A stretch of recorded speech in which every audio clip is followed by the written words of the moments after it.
Channel. तो कैसे आप सभी लोग, तो सभी लोग का बहुत बहुत स्वागत है क्लास 11 फिजिकल एजुकेशन की इस जर्नी में, जहां पे मैं जानता हूं कि आप लोगों ने अपने सीनियर से सुनकर फिजिकल एजुकेशन ले चुके हो, ये सोच के कि ये सब्जेक्ट तो इजी पीजी है, आराम से पढ़ेंगे और अच्छे नंबर हासिल कर लेंगे। बेशक ये सब्जेक्ट इजी है, बट उसको समझने के लिए एक सही बंदे की बहुत ज्यादा जरूरत है, क्योंकि स्कूल के टीचर्स कैसे पढ़ाते हैं तो आप लोग समझ चुके होंगे, तभी आपने यूट्यूब में मुझे सर्च करे और आज की वीडियो आप लोग के लिए मैं लेकर आ चुका हूँ। और आज हम लोग स्टार्ट करने वाले चैप्टर नंबर 1 या यूनिट नंबर 1, जिसका नाम है changing trend and career in physical education. तो डिटेल में इस चैप्टर को हम लोग कवर अप करने वाले हैं, तो चैप्टर को अच्छे से देखें, उसके बाद नोट्स को एक बार रिवाइज कर लें, जिससे आप लोग की प्रिपरेशन तगड़ी हो जाए। इसके अलावा एक और चीज बताऊं, क्लास 11 के साथ साथ 12th में भी मैं आप लोग के साथ बना हुआ, तो इस चैनल को सब्सक्राइब कर लेना, क्योंकि इस चैनल में फिजिकल एजुकेशन रिगार्डिंग प्यारा कंटेंट आप लोग को मिलता रहता है। तो प्यारा कंटेंट मैं आप लोग के लिए लेकर आया हूं, मैं जानता हूं मैं पका रहा हूं आप लोग को। चलिए शुरू करते हैं वीडियो को। तो चलिए स्टार्ट करते हैं यूनिट नंबर 1, जिसका नाम है changing trend and career in physical education. जो टॉपिक हम लोग कवर अप करने वाले हैं फिजिकल एजुकेशन क्लास 11 के अकॉर्डिंग होने वाला है, और जो भी हम लोग टॉपिक पढ़ने वाले वो 2024-2025 के स्टूडेंट्स के लिए होने वाला है। वीडियो में आगे बढ़ने से पहले अगर आप फिजिक्स मेरे साथ पढ़ना चाहते हो तो मेरे फिजिक्स के चैनल को भी सब्सक्राइब कर लेना। जकी सौदागर फिजिक्स नाम से आप लोग को मिल जाएगा, जहां पे आप लोग को फिजिक्स रिलेटेड प्यारा कंटेंट में कवर अप करवाता रहता हूं। इसके अलावा अगर आप लोग चाहो तो इंस्टा और टेलीग्राम पे मुझे फॉलो अप कर सकते हो, जिसके थ्रू क्लास की सारी अपडेट्स मिलते रहेगी, और इंस्टा में आप ज्वाइन रहोगे तो दिल से हमारा रिश्ता हमेशा जुड़ा रहेगा। इसके अलावा आप में से काफी सारे लोग मुझसे पूछ रहे थे कि फिजिकल एजुकेशन के लिए बेस्ट बुक कौन सी रहेगी क्लास 11 के लिए। मैं जानता हूं स्कूल में आप लोग को बहुत सारी बुक्स बताई गई होंगी, बट मार्केट में one of the best refined content वाली बुक आप लोग के लिए आ गई है, जो मैं आप लोग को आज बताने वाला हूं, वो रहने वाली है ओसवाल गुरुकुल की। तो क्लास 11 के न्यू सिलेबस के अकॉर्डिंग आप लोग को ये डिजाइन करके दी गई है, पूरी की पूरी बुक कलरफुल फॉर्म में। जितने भी टाइप के क्वेश्चन जो आपके एग्जाम पॉइंट ऑफ व्यू से आते हैं सभी के सभी आप लोग को इसमें मिल जाएंगे, और बहुत तगड़ा थ्योरी कंटेंट है इसके अंदर। तो अगर आप लोग बुक लेने की सोच रहे हो तो इस फिजिकल एजुकेशन की बुक को आप लोग परचेज कर सकते हैं। डिस्क्रिप्शन में फर्स्ट लिंक आप लोग को मिल जाएगी। इसके अलावा आप में से काफी सारे लोग पूछ रहे थे कि भैया नोट्स के लिए क्या करना है, तो प्रीमियम नोट्स क्लास 11 के लिए भी डिजाइन कर दिए गए 2024-2025 के लिए। तो अगर आप मेरे प्यारे प्रीमियम नोट रिवीजन के पॉइंट ऑफ व्यू से आप लोग चाहते हो तो वो नोट्स आप लोग को डिस्क्रिप्शन में मैंने पिन कर दिया हूं, सेकंड नंबर की लिंक, जहां पे आप लोग को मेरे प्रीमियम नोट्स क्लास 11 की मिल जाएंगे। वहां पे जाके आप लोग मेरे प्लेटफॉर्म की वेबसाइट या एप्लीकेशन से उसको डाउनलोड कर सकते हैं। और अभी चल रहा है स्पेशल डिस्काउंट, तो आप लोग P30 कोड यूज करके इसको डाउनलोड कर सकते हैं और प्रिंट आउट करा के अपनी तगड़ी प्रिपरेशन कर सकते हैं। तो बुक और नोट्स दोनों के बारे में अब मैंने बता दिया, तो बार बार पूछना नहीं मुझसे। अब बात निकल के आती है कि इस चैप्टर में हम लोग क्या पढ़ने वाले। पहली चीज तो मैं आप लोग को क्लियर बता देता हूं, मैं जानता हूं क्लास 11 के इस फिजिकल एजुकेशन की जर्नी में तुम्हारे स्कूल के टीचर्स कुछ अलग पढ़ा रहे होंगे और मैं कुछ अलग पढ़ा रहा हूँ, ऐसा तुम लोग को फील होने वाला है या होने ही लग गया होगा। तो एक चीज आप लोग को क्लियरली समझाना चाहता हूँ, जो भी मैं आप लोग को पढ़ा रहा हूँ न्यू सिलेबस क्लास 11 2024-2025 के अकॉर्डिंग मैं चीजों को कवर अप करवाने वाला हूँ। इस चैप्टर के अंदर आप लोग को ये टॉपिक्स ही दिए गए हैं न्यू सिलेबस के अकॉर्डिंग। अब मुझे नहीं मालूम कि आपके स्कूल के टीचर कोई पुरानी बुक को फॉलो कर रहे हैं या कोई आउट ऑफ सिलेबस के अंदर वाले टॉपिक को इंक्लूड करके पढ़ा रहे हैं, वो आप लोग को अपने टीचर को समझाना पड़ेगा। आपको यकीन ना हो तो ये देखिए मैंने स्क्रीन पे आप लोग के लिए डाल दिया हूं, ये यूनिट नंबर 1 के अंदर के सारे टॉपिक्स आप लोग के न्यू सिलेबस के अकॉर्डिंग है। तो वही चीजें हम लोग यहाँ पे आज पढ़ने वाले हैं। तो पहले ही मैं आप लोग को क्लियर कर दे रहा हूँ, कमेंट बॉक्स में प्लीज ये मत लिखना कि भैया हमारे स्कूल के टीचर तो कुछ और पढ़ा रहे हैं, आप तो कुछ भलते टॉपिक पढ़ा रहे हो जो आउट ऑफ सिलेबस है। ऐसा नहीं है मेरे भाई, मैं आप लोग को न्यू सिलेबस के अकॉर्डिंग चीजें पढ़ा रहा हूँ, जो एक्चुअल में सिलेबस के पॉइंट ऑफ व्यू से आप लोग को चीजें दी गई है। तो सबसे पहले टॉपिक से स्टार्ट करते हैं, जो है concept, aim, objective of physical education.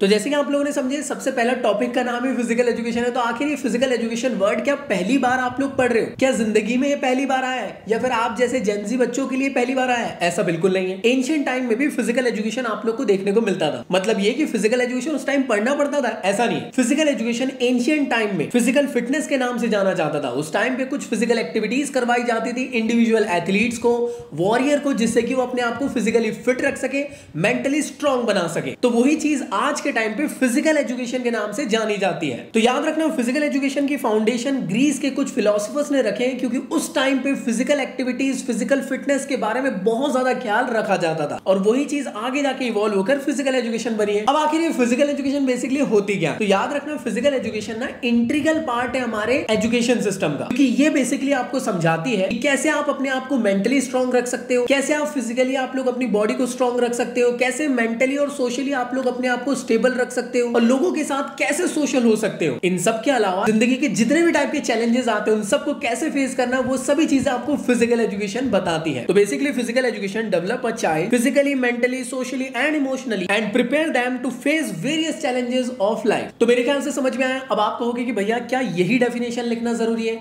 हमारे स्कूल के सर तो कह रहे हैं बुक की डेफिनेशन याद कर लो, लेकिन आपको एक चीज समझाना चाहता हूं, बुक के अंदर ढेर सारी डेफिनेशंस आप लोग को फिजिकल एजुकेशन की दी हुई है। अब आप कहोगे भैया जब डिफरेंट टाइप की फिजिकल एजुकेशन की डेफिनेशन दी है, इसका मतलब क्या कोई सही डेफिनेशन नहीं है? देखो, अलग अलग स्कॉलर ने, अलग अलग राइटर ने अपने अपने अकॉर्डिंग यार फिजिकल एजुकेशन की डेफिनेशन को डिफाइन करें। आप चाहो तो कोई भी 1 से 2 टाइप की डेफिनेशन याद कर लो, एग्जाम में कोट कर लेना, आपको पूरे नंबर मिल जाएंगे। यहाँ पे मैंने कुछ डिफरेंट टाइप के स्कॉलर्स की आप लोग को डेफिनेशन यहाँ पे दिखा दिया हूँ। आप लोग से बस छोटा सा रिक्वेस्ट है कि इस वीडियो को पॉज करिए, वीडियो को जूम करिए और इन 4 से 5 जो डेफिनेशन आप लोग को यहाँ डिफरेंट टाइप की दी हुई है, इन सबको एक बार रीड कर लो। आई होप आप लोगों ने रीड कर लिए।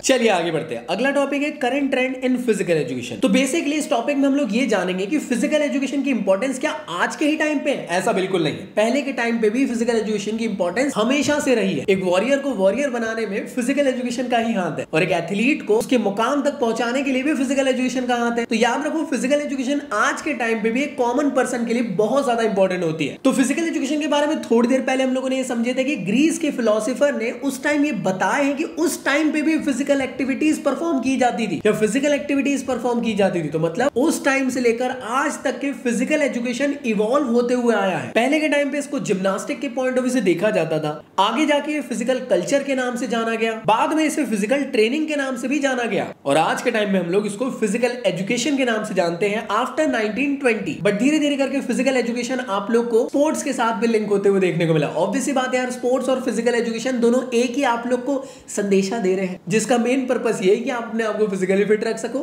जिससे कि आप लोग की जिंदगी और ज्यादा बेहतर हो सके। क्योंकि आप लोग एक चीज समझो ना, जो लोग यार स्पोर्ट्स एक्टिविटीज में पार्टिसिपेट करते हैं वो लोग हेल्दी रहते हैं, वो डिसीजेस से दूर रहते हैं, हेल्दी खाना खाते हैं, हेल्दी लाइफस्टाइल जीते हैं। तो उन लोग की जिंदगी तो यार एक कॉमन पर्सन से काफी ज्यादा बेटर होगी ना, अगर जो रेगुलर फिजिकल एक्टिविटी परफॉर्म कर रहा है। एक और चीज याद रखना, फिजिकल एजुकेशन को आज के टाइम पे हम लोग मूवमेंट एजुकेशन के नाम से भी जानते हैं, बिकॉज यहाँ पे हम लोग मूवमेंट कर रहे हैं, मोटर स्किल्स यहाँ पे हमारी यूज हो रही है, जिसकी वजह से आपकी बॉडी का मूवमेंट हो रहा है। मूवमेंट होगा तो ऑब्वियसली बात है फिजिकल एक्टिविटीज हो रही है। अब जानते हैं कि आखिर सिग्निफिकेंस क्या होते हैं फिजिकल एजुकेशन के। तो याद रखिएगा, सबसे पहली और इंपॉर्टेंट चीज वो ये है कि आप लोग की बॉडी के अंदर जो फिजिकल फिटनेस है वो इंप्रूव होती है। चाहे अगर मैं बात करूं स्ट्रेंथ की, या मैं बात करूं फ्लेक्सिबिलिटी की, या अगर आप लोग को अपनी बॉडी के अंदर लंबे वक्त तक किसी भी एक्टिविटी को परफॉर्म करना है, उसको अगर आपको डेवलप करना है, जिसको हम लोग एंडोरेंस कहते हैं, वो सभी के सभी चीजों को इंप्रूव करता है। इन सब के अलावा आपकी बॉडी का जो कंपोजिशन है वो बेटर होता है। अगर आप मोटे हो तो आप लोग एक हेल्दी वेट में आ जाओगे, अगर आप रेगुलर फिजिकल एक्टिविटी को परफॉर्म करते हो तो, अगर आप दुबले हो तो आप लोग हेल्दी वेट में आ जाओगे। तो बॉडी का जो कंपोजिशन है वो बेटर यहाँ पे आप लोग को देखने को मिलता है और कार्डियोवैस्कुलर एंडोरेंस भी यहाँ पे डेवलप होता है। आपका हार्ट हेल्दी रहता है, लंग्स की एफिशिएंसी बढ़ती है और ढेर सारे बेनिफिट्स आप लोग को देखने को मिलते हैं। इन सब के अलावा आपकी जिंदगी के अंदर सेल्फ डिसिप्लिन भी बनता है। आप जानते हो कि जितने भी स्पोर्ट्स पर्सन है या जो भी फिजिकल एक्टिविटीज को परफॉर्म करते हैं रेगुलरली, चाहे जिम ही क्यों ना जा रहे हो, एक डिसिप्लिन आप लोग की बॉडी के अंदर डेवलप हो रहा है। वो आप लोग की हेल्थ और फिटनेस को डेवलप करने के लिए बहुत ज्यादा इंपॉर्टेंट होता है। जब आप फिजिकल एजुकेशन के इंटीग्रल पार्ट बनोगे तो उसमें आप याद रखना, जो आप लोग का सेल्फ कॉन्फिडेंस एकदम लो था वो धीरे धीरे करके डेवलप होने लग जाता है और सेल्फ एस्टीम भी यहाँ पे इंप्रूव होता है। इसका मतलब ये कि आप लोग नई फिजिकल एक्टिविटीज में मास्टरी करना सीख लेते हो और नई स्किल को जानने का मौका मिल पाता है। इन सब के अलावा जब भी आप लोग कोई भी फिजिकल एक्टिविटी, भाई यार सीधी सिंपल बात है ना, आप लोग को कोई कहा जाए कि 1 घंटे का वीडियो देख लो,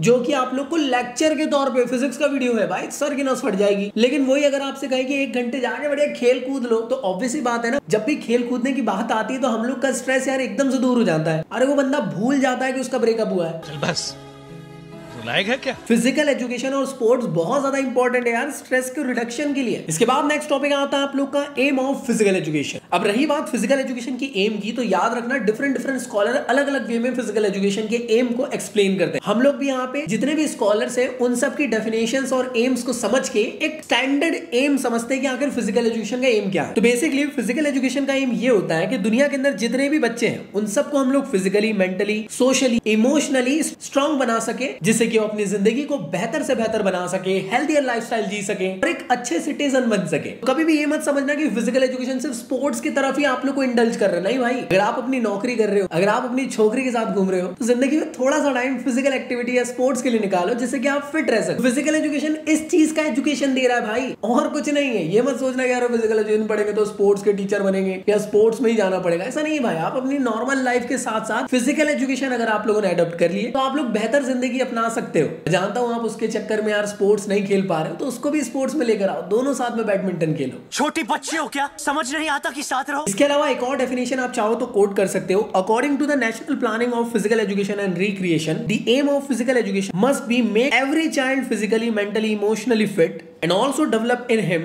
such person and social qualities as will help him to live happier with other and build him up a good citizen। तो नेक्स्ट टॉपिक के बारे में समझते हैं। नेक्स्ट टॉपिक आप लोगों को फिजिकल एजुकेशन की क्या ऑब्जेक्टिव्स होते हैं। 4 ऑब्जेक्टिव्स होते हैं। इसके अलावा आपकी बुक के अंदर 50 ऑब्जेक्टिव भी दिए होंगे। अगर आप चाहो तो याद रख लो उसको, नहीं चाहो तो कोई बात नहीं, लेकिन ये 4 फिजिकल एजुकेशन के ऑब्जेक्टिव को याद रखना जरूरी है। तो जो सबसे पहला ऑब्जेक्टिव है उसका नाम है फिजिकल डेवलपमेंट। तो बेसिक सी बात है, फिजिकल एक्टिविटी अगर आप लोग कर रहे हो, फिजिकल एजुकेशन में आप लोग पार्ट ले रहे हो, स्पोर्ट्स में आ रहे हो, तो ऑब्वियस सी बात है आप लोग की बॉडी के अंदर फिजिकल डेवलपमेंट होंगे। आपकी मसल्स डेवलप होगी, आपकी बोन्स स्ट्रांग होगी, आपकी बॉडी फिट होने लग जाएगी, आपका पोस्चर बेटर हो जाएगा, जिससे कि आप लोग दूसरे के सामने अपने आप को गुड लुकिंग दिखा सकते हो। ऑब्वियस सी बात है, चेहरा अच्छा नहीं होना चाहिए, बॉडी भी अच्छी होनी चाहिए।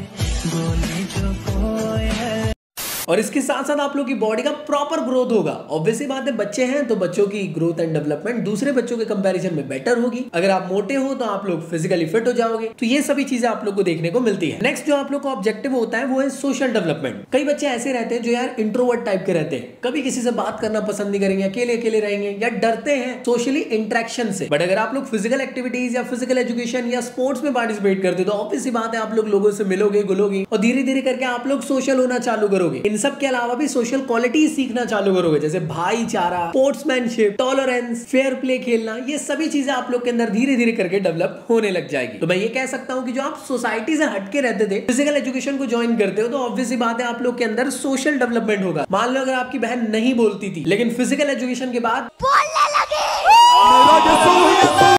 अगला आप लोग का जो ऑब्जेक्टिव है इसका नाम है इमोशनल डेवलपमेंट। आप लोगों ने ऑब्जर्व करे होंगे डिफरेंट स्पोर्ट्स पर्सन रहते हैं, अगर वो लोग हार भी रहे तो वो अपने इमोशंस पे कंट्रोल रखते हैं। इसका सबसे बेस्ट एग्जांपल है केन विलियमसन। वो वर्ल्ड कप हार भी रहे थे, उसके बावजूद भी उनके चेहरे में स्माइल थी, क्योंकि वो अपने इमोशंस को कंट्रोल करना जानते हैं। जब आप फिजिकल एजुकेशन स्पोर्ट्स में आते हो तो अपने आप को, अपने एंगर को, अपने इमोशंस को कंट्रोल करना धीरे धीरे करके सीख जाते हैं। और ये एक अच्छे इंसान की क्वालिटी होती है कि अगर वो अपने इमोशंस पे कंट्रोल कर सकता है तो वो दुनिया में कुछ भी कर सकता है। इसके बाद जो लास्ट आप लोग का मेन ऑब्जेक्टिव है वो है मेंटल डेवलपमेंट। एक चीज समझ लो, वो एक घटिया सी कहावत है जिसमें ये कहा जाता है कि खेलोगे कूदोगे तो बनोगे खराब। बिल्कुल गलत है वो। अगर आप खेलोगे कूदोगे, याद रखना आपकी बॉडी के अंदर सबसे जो इंपॉर्टेंट पार्ट है वो है ब्रेन, उसका डेवलपमेंट होता है। तो बेसिक सी बात है, अगर आप लोग डेली एटलीस्ट 60 मिनट खेल कूद रहे हो, उसके बाद आके आप लोग पढ़ाई कर रहे हो, वो आप लोग के रिजल्ट को बूस्ट कर देगा। क्योंकि याद रखना, फिजिकल एक्टिविटी में सिर्फ फिजिकल डेवलपमेंट नहीं होता है बॉडी का, मेंटल डेवलपमेंट भी होता है, मेंटल ग्रोथ भी होता है। तो याद रखना, इसमें आप लोग का behaviour, thinking and reasoning abilities develop होगी, जो आपकी जिंदगी में बहुत ज्यादा काम आएगी। चाहे आप पढ़ाई कर रहे हो, आगे जाके नौकरी कर रहे हो, या फिर आप लोग की जिंदगी में रिलेशनशिप खराब चल रही है, वो सब चीजें भी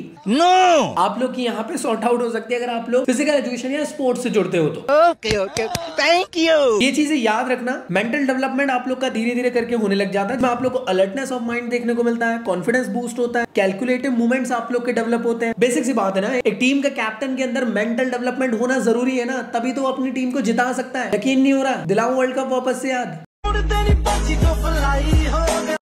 इस महाशय ने जो मेंटल गेम खेला था उससे पूरे इंडिया को शांत कर दिया था उसने। तो मेरे ख्याल से तुम लोग को यहाँ तक की चीजें क्लियर हो गई। अब बढ़ते हैं नेक्स्ट टॉपिक की तरफ, जिसका नाम है development of physical education in India. जब हमारा देश आजाद हुआ 1947 में, उसके बाद हमारे देश में जो गवर्नमेंट वर्क कर रही थी वो डिफरेंट टाइप की फिजिकल एजुकेशन के लिए भी पॉलिसीज और स्कीम्स को लेकर आ रही थी। इसमें सबसे पहली बार 1948 में हमारी गवर्नमेंट ने सेटअप किया था central government physical education committee, जिसको हम लोग ताराचंद कमेटी के नाम से भी जानते हैं। इनके रिकमेंडेशन पे central institute of physical education and recreation and improvement of standard of game and sports in India को स्टैब्लिश किया गया था। इसके बाद 1950 में central advisory board of physical education को सेटअप किया गया, जिसका पर्पस था कि वो एडवाइस दे सके गवर्नमेंट को कि किस तरीके से फिजिकल एजुकेशन के इश्यूज को सॉल्व किया जा सके। सबसे इंपॉर्टेंट जो ऑब्जेक्टिव था इस बोर्ड का वो ये था कि इंट्रोड्यूस कराया जा सके फिजिकल एजुकेशन नाम का सब्जेक्ट स्कूल लेवल पे, और हर बच्चे को कंपलसरी किया जाए ये सब्जेक्ट। कि आपको ये पढ़ना ही पढ़ना है, पढ़ाई तो होती रहेगी, साथ में यार थोड़ा खेल कूद भी होना जरूरी है। चाहे वो एलिमेंट्री स्कूल हो, मिडिल हो, सीनियर सेकेंडरी स्कूल हो, सभी के लिए इंट्रोड्यूस करवाना चाहते थे, जिससे कि फिजिकल एक्टिविटी पूरे के पूरे देश में लोगों के बीच में इंट्रोड्यूस हो सके। तो इन्हीं चीजों को देखते हुए central advisory board of physical education ने एक national plan of physical education and recreation को प्रिपेयर करे 1956 में। इसके बाद हमारे देश में, इसी बीच हमारे देश में फर्स्ट एशियन गेम भी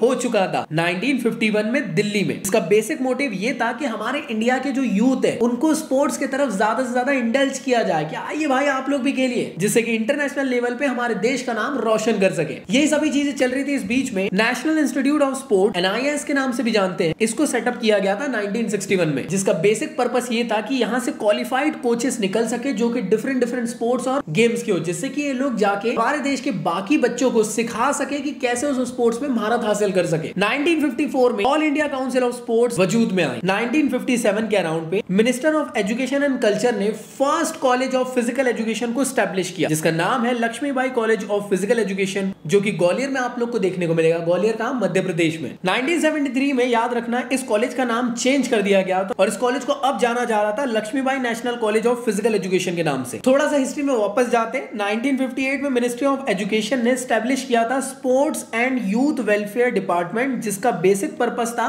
कि इंडिया में फिजिकल एजुकेशन को प्रमोट किया जा सके। हिस्ट्री में वापस से आगे आते हैं। 1965 में नेशनल फिटनेस कॉर्पोरेशन को स्टैब्लिश किया गया था, जिसका बेसिक ऑब्जेक्टिव ये था कि यूथ को फिजिकली स्ट्रांग बनाना है। यूथ स्ट्रांग रहेगा तो देश स्ट्रांग रहेगा। इसके बाद 1970 से 71 के बीच में रूरल स्पोर्ट्स टूर्नामेंट स्कीम को इंट्रोड्यूस कराया गया, जिससे कि सिर्फ शहर के बच्चे ही नहीं, जो गांव के बच्चे वो भी स्पोर्ट्स के बारे में जान सके और अपना हुनर दिखा सके, जिससे कि टैलेंटेड बंदों को सिलेक्ट किया जाए और इंडिया के लिए रिप्रेजेंट करा के उनको ओलंपिक के लिए और बाकी स्पोर्ट्स इवेंट के लिए भेजा जा सके। इन सभी के बीच में 1975 में वुमेन के लिए भी यहाँ पे ध्यान दिया गया और वुमेन पार्टिसिपेशन को इनहेंस करने के लिए नेशनल स्पोर्ट्स चैंपियनशिप को स्टार्ट किया गया। 1982 में फिर से एशियन गेम इंडिया में होता है, जो एक्चुअल में जो कि बहुत ज्यादा इंपॉर्टेंट रहा, क्योंकि उस टाइम पे स्पोर्ट्स में इंफ्रास्ट्रक्चर का बूस्ट बहुत ज्यादा देखने को मिला था। इसके 2 साल बाद 1984 में स्पोर्ट्स अथॉरिटी ऑफ इंडिया, जिसको साई के नाम से आज भी जाना जाता है, इसको स्टैब्लिश किया गया under the department of sports. But इसके 3 साल बाद society for national institute of physical education and sports को मर्ज कर दिया गया था साई के साथ, जिससे कि स्पोर्ट्स का अवेयरनेस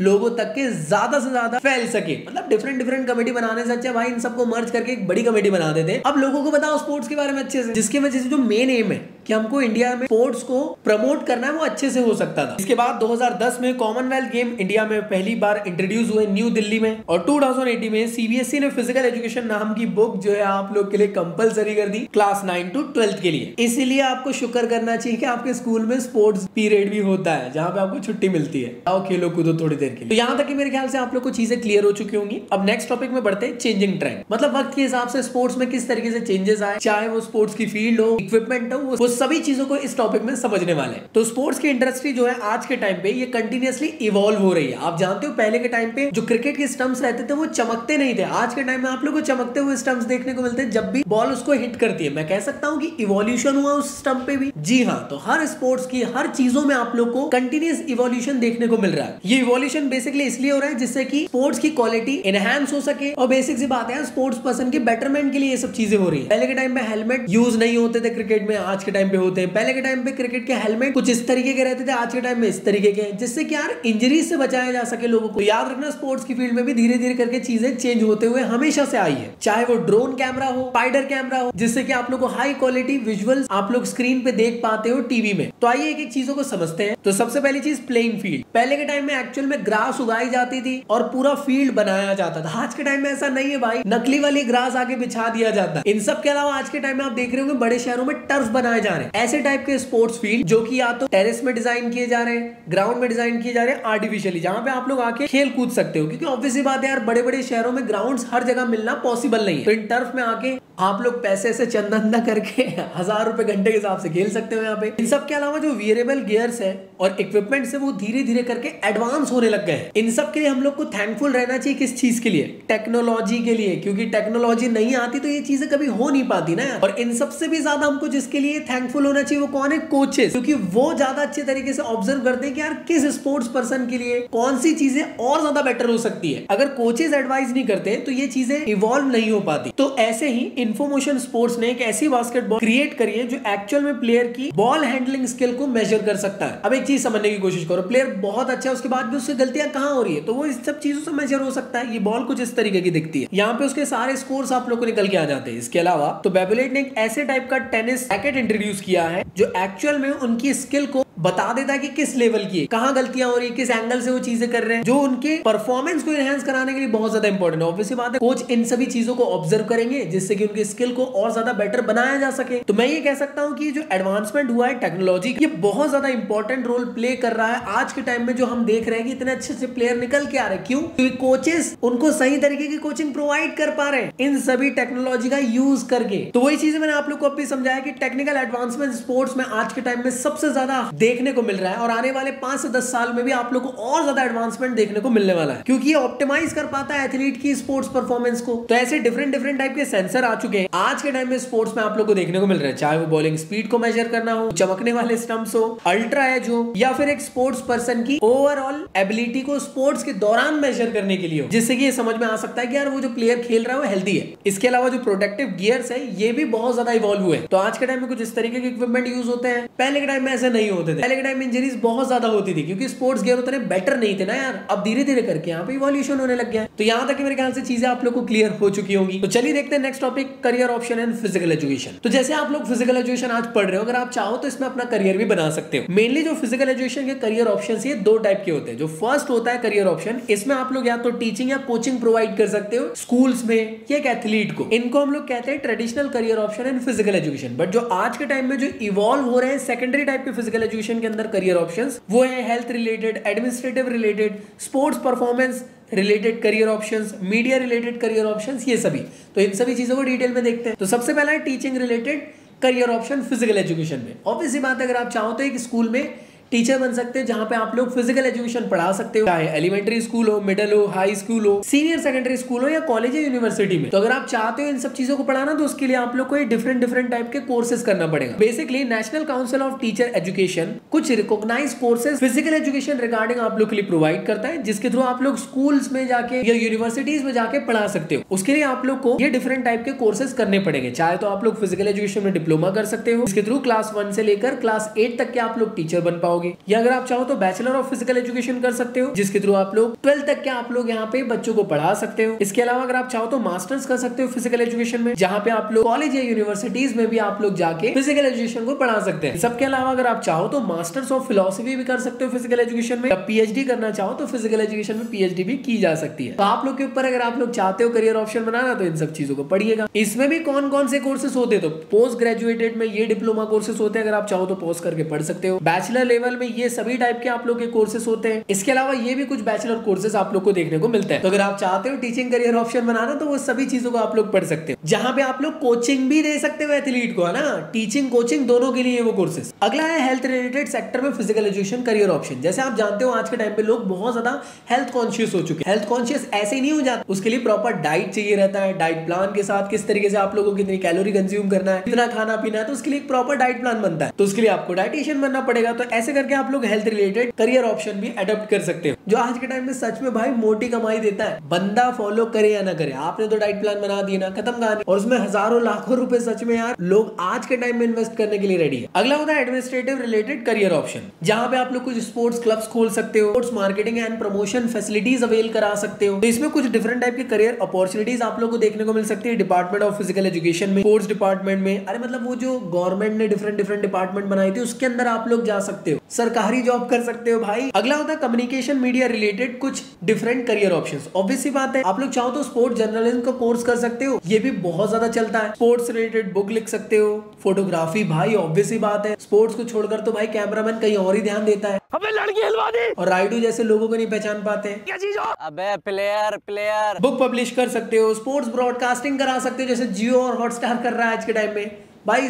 इसमें सबसे बड़ा धंधा है। लास्ट टॉपिक है आप लोग का खेलो इंडिया और फिट इंडिया क्या है। जानते हैं खेलो इंडिया क्या है? तो खेलो इंडिया को समझने से पहले ये समझते हैं कि इंडिया में स्पोर्ट्स किस तरीके से इवॉल्व हो रहा है। तो याद रखना, हाल ही में कुछ सालों से हम लोग ये चीज ऑब्जर्व कर रहे हैं कि हर कोई स्पोर्ट्स की तरफ बहुत ज्यादा इंपॉर्टेंस देने लग गया, अपने बच्चों को स्पोर्ट्स की तरफ इंडल्ज कराने की कोशिश कर रहा है। क्योंकि ऑब्वियस सी बात है, आप देख रहे हो कि आज के टाइम में आईपीएल जैसे बड़े इवेंट्स होते हैं जहां पे स्पोर्ट्स पर्सन आके अपना परफॉर्मेंस देते हैं और करोड़ों रुपए कमा के जाते हैं। तो हर कोई चाहेगा ना कि यार उनके बच्चे के अंदर अगर वो क्वालिटी है तो उसको भी पुश दिया जा सके। तो हम ये चीज ऑब्जर्व कर रहे हैं आज के टाइम में इंडिया में। तो बेसिकली खेलो इंडिया प्रोग्राम यहाँ पे गवर्नमेंट ने इंट्रोड्यूस करी है, जिसका बेसिक पर्पस ये है ग्रास रूट लेवल पे जाकर स्पोर्ट्स को ज्यादा से ज्यादा प्रमोट किया जा सके। और अगर कोई विलेजेस के अंदर भी ऐसे बच्चे हैं जो सच में बहुत अच्छा परफॉर्मेंस करते हैं, बहुत अच्छे से खेलते कूदते हैं, उनको भी हम लोग चांस दे सके और उनको ग्रूम कर सके, उनको और ज्यादा अच्छी बेटर कोचिंग देकर और उनको इंडिया के लिए रिप्रेजेंट कराया जा सके, जिससे कि उनका करियर भी बनेगा और इंडिया का नाम भी रोशन होगा। तो बेसिकली इसको 2017-18 के बीच में लॉन्च किया गया था मिनिस्ट्री ऑफ स्पोर्ट्स एंड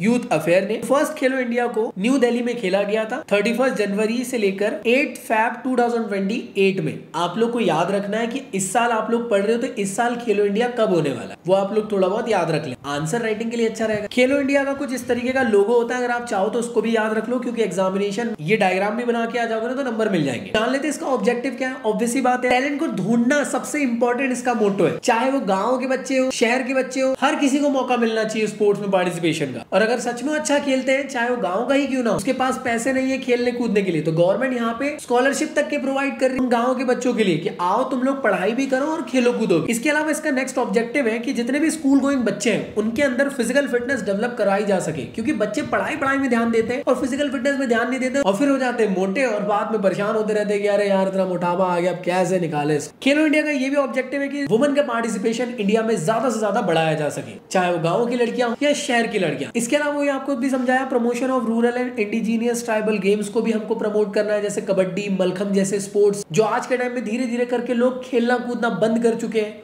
उनको भी हम लोग वापस याद करें, बिकॉज ये हमारे कल्चर के पार्ट है मेरे भाई। खेलो इंडिया का ये भी ऑब्जेक्टिव है कि हमारे कंट्री के अंदर ढेर सारे हम लोग प्ले फील्ड डेवलप कर सके, जिससे कि बच्चे वहां पे आके खेल सके। अरे देखो समझो यार भाई, स्पोर्ट्स के मैदान ही नहीं होंगे तो फिर खेलेंगे कहां भाई। साथ में इनका ये भी एम है कि जितने भी डिसेबल्ड बच्चे या फिजिकली एबल्ड बच्चे, दिव्यांग बच्चे हैं, उनको भी हम लोग स्पोर्ट्स की तरफ लेकर आ सके। क्योंकि आज के टाइम में जानते हो para Olympic, deaf Olympic, special Olympic जैसे बड़े टूर्नामेंट ऑर्गेनाइज कराए जाते हैं स्पेशली डिसेबल लोगों के लिए। तो अगर वहां तक के उनको पहुंचाना है तो उसके लिए हम लोग को स्पोर्ट्स का प्रमोशन करना पड़ेगा ना, तो ये काम खेलो इंडिया का भी है। तो बेसिकली अवार्ड क्या दिए जाते हैं खेलो इंडिया में, तो याद रखिएगा टैलेंटेड स्पोर्ट्स पर्सन को हाई लेवल कमेटी सिलेक्ट करती है और 5 लाख पर एनम देती है फॉर 8 इयर्स तक के, जिससे कि भाई अगर वो गांव का भी बच्चा है, मान लो वो अच्छा भी खेलता है लेकिन भाई उसके घर में पैसे नहीं, वो कैसे खेलेगा। तो यहाँ पे गवर्नमेंट सपोर्ट कर रही है, 5 लाख रुपए 8 साल तक के देंगी, जिससे कि तुम पढ़ाई भी करो और खेलो कूदो भी, और ये रहे पैसे, टेंशन मत लो, जिससे कि वो ट्रेनिंग, फूड, इन सब चीजों की फैसिलिटी अवेल कर पाए। अब आप लोग के दिमाग में आ रहा होगा कि कौन कौन से डिफरेंट टाइप के गेम खेलो इंडिया के अंदर खेले जाते हैं। तो ये जितने भी डिफरेंट टाइप के आप लोग को गेम्स देखने को मिल रहे हैं, सभी के सभी खेले जाते हैं। नेक्स्ट टॉपिक है आप लोग का फिट इंडिया। तो बेसिकली फिट इंडिया ना खेलो इंडिया जैसा नहीं है, ये बेसिकली एक मूवमेंट है, एक मास मूवमेंट। ये समझाना चाहता है कि हमारे इंडिया के जितने भी लोग हैं, चाहे यूथ हो या बुजुर्ग या हो बच्चे, सभी के सभी फिजिकल एक्टिविटी में आगे पार्टिसिपेट करें, जिससे कि हमारा पूरा इंडिया फिजिकली फिट बन सके। तो इसको लॉन्च किया गया था 29 अगस्त 2019 में हमारे प्राइम मिनिस्टर मोदी जी के द्वारा। इसका मोटो ये है कि भाई फिजिकल एक्टिविटी को आप लोग अपने इंटीग्रल पार्ट बनाओ अपनी डेली लाइफ का। बेसिकली इसका मिशन ये है कि लोग अपना बिहेवियर चेंज करें, ऐसा नहीं है खाए पिए पड़े हुए, जाके फिजिकल एक्टिविटी भी करें थोड़ी बहुत, जिससे कि एक्टिव लाइफस्टाइल जी सके वो लोग। तो इसके लिए भाई अपने घर में जरा थोड़ा माहौल बनाओ, अपने पेरेंट्स को भी कहो कि भाई आप लोग भी खेलो कूदो। तो इसके लिए आप लोग को भी माहौल बनाना पड़ेगा ना। मूवमेंट यार लॉन्च हो जाते हैं लेकिन लोग ही अगर सपोर्ट नहीं करेंगे तो कैसे चलेगा। तो फिट इंडिया का कुछ इस तरीके का लोगो आप लोग को देखने को मिलता है। अब बेसिक सी बात है, फिट इंडिया के ऑब्जेक्टिव क्या है, एकदम इजी है। सबसे पहली चीज तो ये कि यार फिटनेस को हम लोग को प्रमोट करना है, ऐसे नहीं कि एकदम सरदर्दी की तरह, इजी, फन और फ्री स्टाइल में, जिससे यार लोग सच में खुद से आगे पार्टिसिपेट कर सके। ज्यादा से ज्यादा अवेयरनेस फैलाना है, जिससे कि लोग फिटनेस की तरफ ध्यान दें। डिफरेंट टाइप की फिजिकल एक्टिविटी को हम लोग को यहाँ पे प्रमोट करना है, जिससे कि लोग उन चीजों में भी पार्टिसिपेट कर सके। जितने हमारे इंडिजीनियस स्पोर्ट्स हैं, जो कल्चर के पुराने स्पोर्ट्स रहे, उन सबको प्रमोट करना है, जैसे कबड्डी, मलखम जैसे स्पोर्ट। इन सब के अलावा फिटनेस के बारे में हम लोग को school, colleges, universities, panchayat, village, सब तरफ हम लोग को इस मुहिम को पहुंचाना है। ये इसका ऑब्जेक्टिव है। एक ऐसा प्लेटफॉर्म क्रिएट करना है जहां पे हम लोग हर टाइप की इंफॉर्मेशन स्पोर्ट्स रिलेटेड प्रोवाइड कर सके, अगर कोई चाहता है तो। इसके अलावा ऐसी कमेटी भी बनाई गई जो एक्चुअल में गवर्नमेंट को एडवाइस करती है कि ये डिफरेंट डिफरेंट टाइप की स्कीम्स लेकर आनी चाहिए जिससे कि यूथ को काफी ज्यादा हेल्प हो सकती है स्पोर्ट्स में। तो इन सब चीजों को देखते हुए डिफरेंट डिफरेंट टाइप की कमिटीज गवर्नमेंट ने स्पेसिफिकली बनाई है कि मान लो अगर आपको ओलंपिक में जाना है तो ओलंपिक में जाने के लिए सबसे पहले इंडियन ओलंपिक एसोसिएशन जो है इससे बात करनी पड़ेगी। ऐसी नेशनल स्पोर्ट्स फेडरेशन बनाए गए हैं, different different private bodies, fitness promoters बनाए गए जो एक्चुअल में स्पोर्ट्स को प्रमोट कर रहे हैं, नए टैलेंट को ढूंढ रहे हैं जो नेशनल इंटरनेशनल लेवल तक के प्लेयर्स को ले जा रहे हैं। तो ये थी चीजें, आई होप आप लोग को समझ में आया होगा।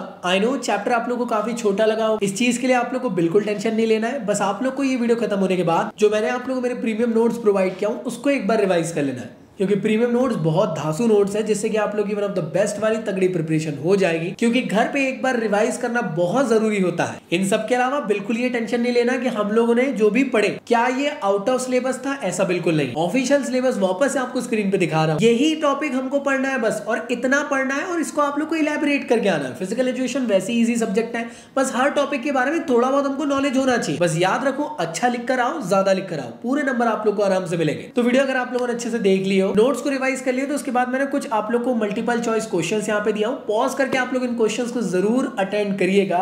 ये कुछ क्वेश्चंस है काफी ज्यादा इंपॉर्टेंट आप लोग के लिए रहने वाले, बिकॉज आज के टाइम में मल्टीपल चॉइस क्वेश्चंस भी आप लोग को आ रहे हैं। मैच द फॉलोइंग वाले क्वेश्चंस भी आप लोग के लिए यहाँ पे लेकर आ गया, इन सब को आप लोग को अटेंड करना है। अटेंड करने के बाद आप लोग को इन सब के आंसर कमेंट बॉक्स में पिंड मिल जाएंगे, वहां से आप लोग क्रॉस चेक कर लेना और मुझे कमेंट बॉक्स में जरूर बताना कि आप लोगों ने कितने क्वेश्चंस के आंसर सही दिए। इन सब के अलावा अगर आप लोग फिजिक्स पढ़ना चाहते हो तो मेरे फिजिक्स के चैनल को ज्वाइन कर लेना, जहां क्लास 11th एंड 12th की फिजिकल एजुकेशन के साथ फिजिक्स में मैं आप लोग को कवर वहां पे करवा रहा हूं। इसके अलावा टेलीग्राम और इंस्टा पे फॉलो अप कर लेना, सो दैट हमेशा अपडेट्स आप लोग को मिलते रहती है। तो मिलता हूं नेक्स्ट वीडियो में। वीडियो कैसा लगा मुझे कमेंट बॉक्स में जरूर बताना। नेक्स्ट वीडियो बहुत जल्दी आप लोग के लिए लेकर आऊंगा न्यू सिलेबस का। मिलता हूं नेक्स्ट वीडियो में, जब तक के लिए गुड बाय।